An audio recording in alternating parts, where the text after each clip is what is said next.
In the woods far from the compound lay the remains of a set of old concrete stairs.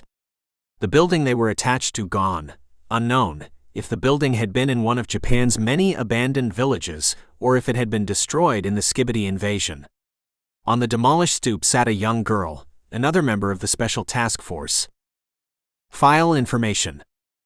Time, 9 hours 30 minutes and 0 seconds, Zulu time. Special Operator, Chio Hayashi. Age 19. Blood type A. Measurements, 30, 24/26 of a centimeter. Chio sat midway up the stoop with only her ankles crossed, her phone in her right hand, and her Herzog HGS-11 held in her left hand, stock resting on the step below where she was seated, and held vertical, her hand around the base of the barrel guard where it attached to the rest of the gun.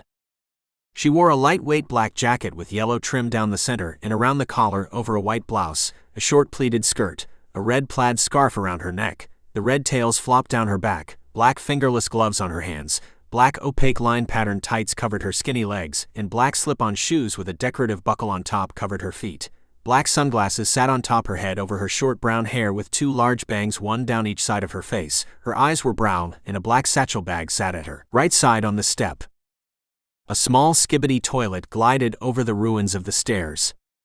A white bald head with glasses in a white toilet, only about 30 centimeters tall.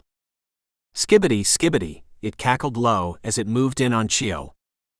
Without looking, Chio placed her phone down on her lap, and from the large side pouch on her satchel bag, pulled out a 9mm Beretta M9 pistol, and placed it against the Skibidi's forehead as it reached her. Chio pulled the trigger and fired, killing the Skibidi. She placed the pistol back into her satchel bag. She then picked up her smartphone and stuffed it into her inner breast pocket. As she stood up, she pulled her sunglasses down. She shouldered her rifle and hopped off the stairs and took off running as Skibidi toilets began to emerge from the woods and underbrush. Large flying toilets moved overhead, sailing through the sky, launching smaller Skibidis to the ground. She moved quickly and silently, the tails of her scarf trailing behind her. As she moved, toilets emerged in her path. She fired, pulled the bolt back, and then slid it forward, chambering a new round as the hot spent casing fluttered in the air, being left behind as Chio advanced. The round hit its mark, headshot, splattering brains and skull. She fired again, hitting her mark, as she swiftly moved, calm and deliberate, her breathing steady as a seasoned killer. Chio was able to stay ahead of most of the toilets, dropping in from the air.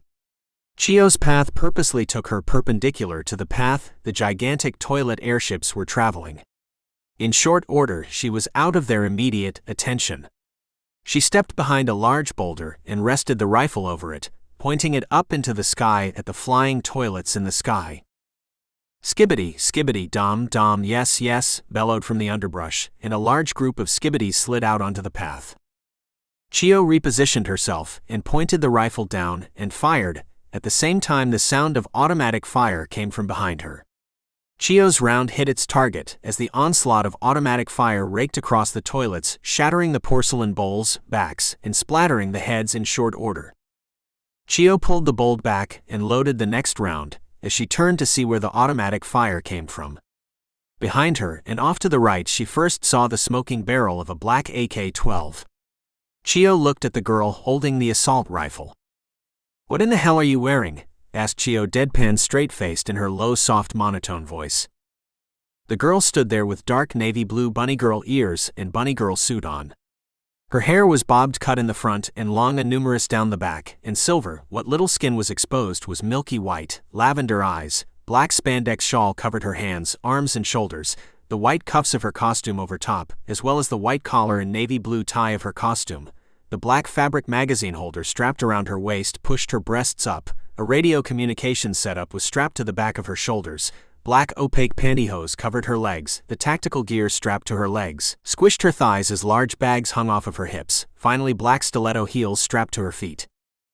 I was at a convention when everything happened," she stuttered, embarrassed. Chio spoke not a word back and simply walked past her. "My name is Amiko Ito, Ground Forces," she responded. "Don't care, you look ridiculous." "Get moving if you're going to follow me, otaku girl," replied Chio in an uncaring, matter-of-fact voice. Amiko blushed, her cheeks turning rose red as humiliation washed over her. "Don't call me an otaku," Amiko shouted back in return. "You were at a convention cosplaying in a skimpy bunny girl outfit. You can either shut up and come along, or I can shoot you and leave you for the Skibidis," returned Chio. The two headed off, Chio leading the way.